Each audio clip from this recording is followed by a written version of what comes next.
Hello guys, welcome back to the channel. இன்றைக்கி இந்த வீடியோவில் நாம் பார்க்க போகிறது சமீபத்தில் மலையாளத்தில் வெளியான ஒரு ஃபீல் குட் ட்ராமா மூவி தான் ஹிருதயபூர்வம். படம் வந்து தமிழ் டப்பிங்லேயும் அவைலபிள் இருக்குது. மோகன்லால், மாளவிகா மோகனன், சங்கீத் பிரதாப் இப்படி பல பேர் இந்த படத்தில் வந்து நடிச்சிருக்காங்க.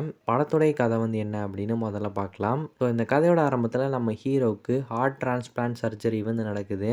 ஸோ இவருக்கு வைக்கப்பட்ட அந்த ஹார்ட் யாரோட இது அப்படின்னு சொல்லி பார்க்கும்போது பூனேவை சேர்ந்த ஒரு மிலிட்ரி கர்னலோடைய ஹார்ட் தான் இவருக்கு வந்து வச்சுருக்காங்க. ட்ரீட்மெண்ட்லாம் முடிஞ்சதுக்கப்புறமா இவர் வந்து தன்னுடைய நார்மலான லைஃப்பை வந்து வாழ ஆரம்பிக்கிறாரு. அப்படி இருக்கும்போது தான் அந்த பூனேவை சேர்ந்த கர்னலோடைய மகள் வந்துட்டு தனக்கு வந்து கூடிய சீக்கிரம் என்கேஜ்மெண்ட் ஆக போகுது. ஸோ அந்த என்கேஜ்மெண்ட்டுக்கு நீங்களும் வந்து கலந்துக்கிட்டா நல்லாயிருக்கும் அப்படின்னு சொல்லிட்டு ஹீரோவை வந்து கூப்பிடுறாங்க. என்னோட அப்பாவே என் கூட இருக்கிற மாதிரியான ஒரு ஃபீல் வந்து கிடைக்கும். அவருடைய ஹார்ட்டு தானே உங்களுக்கு வச்சுருக்காங்க. ஸோ அந்த ஒரு ஃபீல் வந்து எனக்கு கிடைக்கும். அதனால நீங்கள் கண்டிப்பாக வந்தாகணும் அப்படின்னு கேட்குறாங்க. ஆரம்பத்தில் நம்ம ஹீரோ வந்துட்டு ஒத்துக்கல அப்படின்னாலும் சரி ஓகே நாமளும் போவோம் அப்படிங்கிற மாதிரி கிளம்பி போகிறாங்க.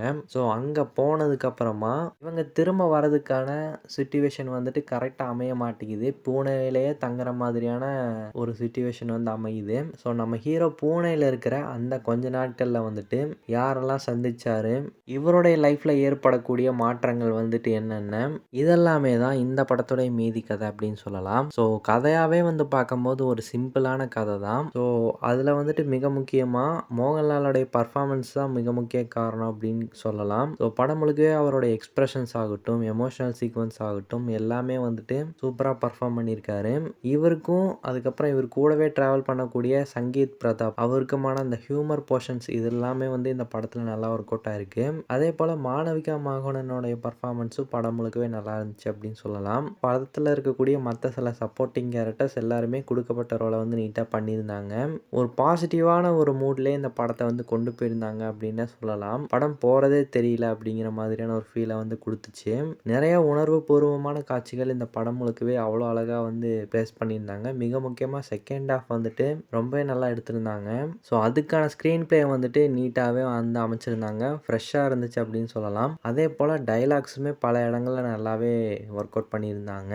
இந்த படத்துக்கான டப்பிங்குமே வந்துட்டு பார்த்திங்கன்னா தமிழில் சூப்பராக பண்ணியிருக்காங்க அப்படின்னு சொல்லலாம். ஸோ ஒரு மலையாள படம் பார்க்குறோம் அப்படிங்கிற ஒரு ஃபீல் இல்லை, டேரக்ட் ஒரு தமிழ் படம் பார்க்குற ஒரு ஃபீல் தான் வந்து கொடுத்துச்சு. சினிமோட்டோகிராஃபியும் சூப்பராகவே பண்ணியிருந்தாங்க. அதுக்கான லைட்டிங்ஸ் ஆகட்டும், ஒரு ஃபீல் குட் படத்தை தான் நம்ம பார்க்குறோம் அப்படிங்கிற ஒரு மூடை வந்து ப்ராப்பராக செட் பண்ணியிருந்தாங்க. இந்த படத்துடைய டியூரேஷன் வந்துட்டு பார்த்தீங்கன்னா 2.5 மணி நேரம். 2.5 மணி நேரத்துக்கு இந்த படத்தில் வந்து பெரிய விஷயங்கள் இருக்கா அப்படின்னு சொல்லி பார்க்கும்போது அப்படி இல்லை. ஆனாலும் அப்படியே ஒரு போகிற போக்கில் ஒரு ஃபீல் குட்டான ஒரு மூவி பார்க்குறோம் அப்படிங்கிற மாதிரியான ஒரு ஃபீலை கொடுத்து அதுக்கப்புறம் முடிச்சிருப்பாங்க. இந்த படத்தில் பெரிய அளவில் நெகட்டிவ் அப்படின்னு சொல்கிற மாதிரியெல்லாம் ஒன்றுமே இல்லை. அண்ட் எந்த ஒரு இடங்கள்லையும் அந்தளவுக்கு போர் அடிக்கிற மாதிரியான ஒரு ஃபீலும் வந்து கொடுக்கல அப்படின்னு சொல்லலாம். ஸோ ஃப்ரீ டைம் கிடச்சா இந்த படத்தை வந்து ட்ரை பண்ணி பாருங்கள். தமிழ் டப்பிங் நல்லாவே பண்ணியிருக்காங்க. இந்த ஒரு ரிவ்யூ வந்து உங்களுக்கு பிடிச்சிருந்தா லைக் பண்ணுங்கள், ஷேர் பண்ணுங்கள், கமெண்ட் பண்ணுங்கள். இந்த சேனலுக்கு சப்ஸ்கிரைப் பண்ணுங்கள். தேங்க்யூ.